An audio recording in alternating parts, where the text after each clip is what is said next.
Okay, so this is day 7, I think. Mainly been a story of trying to get up and over our highest pass yet at 4,900 metres.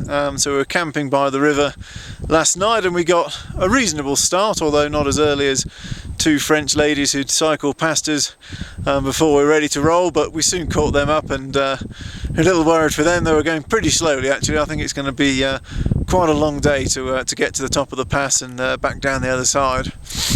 But yeah, we found the going quite good at the start. Quite a lot of switchbacks, pretty good tarmac for most of it. But towards the end of the climb, I think it's fair to say everybody was flagging as a combination of fatigue, altitude sickness kicked in, blazing sunshine, so it was pretty warm, and I think everyone was pretty much on their chin straps, just plugging away, looking at the wheel in front, and I certainly know I was.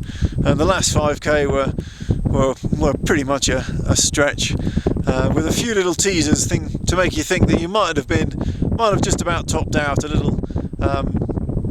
little hut which I thought might have been the top, and you get there and you see a few more switchbacks. There's a few prayer flags fluttering in the wind, and I thought, oh, that must be it. And you get there and there's still just a couple more.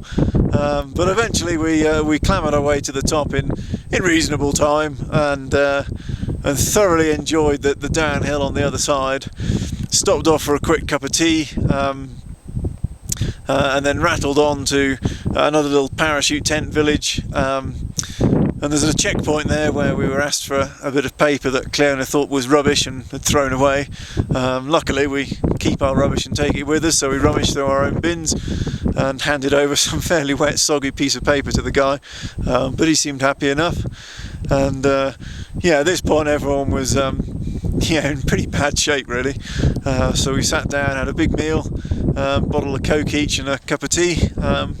Seems to have perked us up a little bit, so we managed to roll another 30k down the valley to try and put us in a good place for tomorrow, for another couple of big passes. So we're quite pleased to have got to our campsite, but yeah, and looking forward to an early night. A little word of actually on the people we've met on the road today. Actually, I mentioned the French ladies this morning. They were all happy and smiley despite their fairly slow pace. We met another French couple who were pretty miserable actually, who just offered to race me, despite the fact they were a lot slower than we were. Seemed very odd, and they were very disapproving when they saw Steve and Cleona hanging onto the back of a truck, dragging it up the hill. Crazy boys. But they did take a photo of it, so I dare say they'll be telling that story for a little while to come. We bumped into the Hungarian couple that we've been shadowing for a day or two, and they kept offering me biscuits every time I biked past, which was kind of nice. And we also bumped into an English fella coming the other way who'd biked from England. So we'd left September 25th last year, 2010 that would have been, and he's planning on biking to Japan because I think he'd missed out on the university place he was hoping to get, so I thought, oh well, I'll just keep biking. He was planning on finishing in Kathmandu, and yeah, he had the look about him of a pretty long-term serious cyclist to say the least.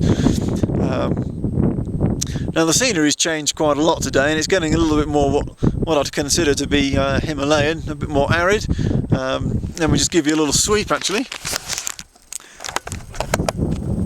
So this is the valley that we'll be going up tomorrow somewhere.